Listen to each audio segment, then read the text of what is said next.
ಅಕ್ರಮ ಸಂಪತ್ತಿನ ಸರದಾರ ಚಿತ್ರದುರ್ಗದ ಕಾಂಗ್ರೆಸ್ ಶಾಸಕನಿಗೆ ಇಡಿ ಫುಲ್ ಬೆಂಡೆತ್ತಿದೆ. ಕ್ಯಾಸಿನೋ ಹಾಗೂ ಬೆಟ್ಟಿಂಗ್ ಆಪ್ಗಳಲ್ಲಿ ನೂರಾರು ಕೋಟಿ ದುಡಿದಿದ್ದು ಶಾಸಕನಿಗೆ ಮುಳುವಾಗಿದೆ.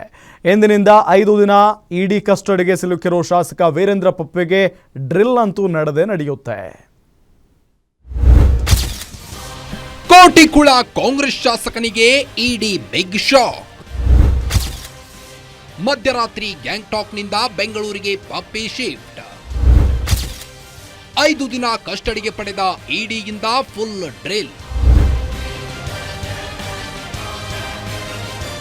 ಕಳೆದ 2 ದಿನಗಳ ಹಿಂದೆ ಶಾಸಕ ಕೆಸಿ ವೀರೇಂದ್ರ ಒಡೆತನದ ಕೆಸಿನೋ ಬೆಟ್ಟಿಂಗ್ ಆಪ್ಗಳ ಮೇಲೆ ಇಡಿ ದಾಳಿ ನಡೆಸಿತ್ತು. ದೇಶಾದ್ಯಂತ 30ಕ್ಕೂ ಹೆಚ್ಚು ಕಡೆ ದಾಳಿ ನಡೆಸಿದ್ದ ಇಡಿಗೆ ಎಂಎಲ್ಎ ವೀರೇಂದ್ರ ಬಳಿ ಕುಬೇರನ ಭಂಡಾರವನ್ನೇ ಪತ್ತೆ ಮಾಡಿದ್ರು. 12 ಕೋಟಿ ನಗದು, 1 ಕೋಟಿ ಫಾರಿನ್ ಕರೆನ್ಸಿ, 6 ಕೋಟಿ ಮೌಲ್ಯದ ಚಿನ್ನಾಭರಣ, 17 ಬ್ಯಾಂಕ್ ಅಕೌಂಟ್ ಹಾಗೂ 2 ಲಾಕರ್ ಸೀಸ್ ಮಾಡಿದ್ರು.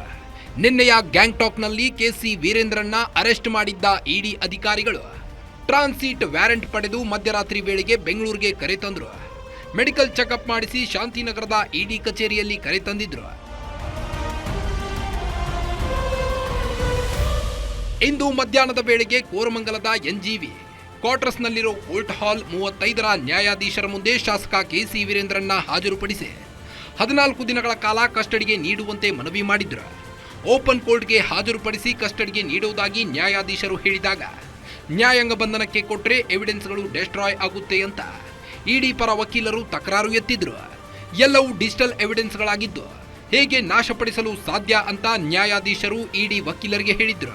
ಕೊನೆಗೆ ಇಡಿ ವಕೀಲರ ಮನವಿ ಮೇರೆಗೆ 5 ದಿನಗಳ ಕಾಲ ಅಂದ್ರೆ ಇದೇ ತಿಂಗಳ 28ನೇ ತಾರೀಕಿನವರೆಗೆ ಕೆಸಿ ವೀರೇಂದ್ರನ್ನ ಇಡಿ ಕಸ್ಟಡಿಗೆ ನೀಡಿ ನ್ಯಾಯಾಧೀಶರು ಆದೇಶಿಸಿದ್ರು.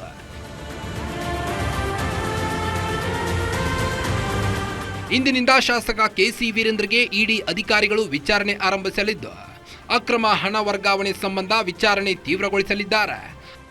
ಅಜಯಗೌಡ, crime bureau, guarantee news, Bengaluru.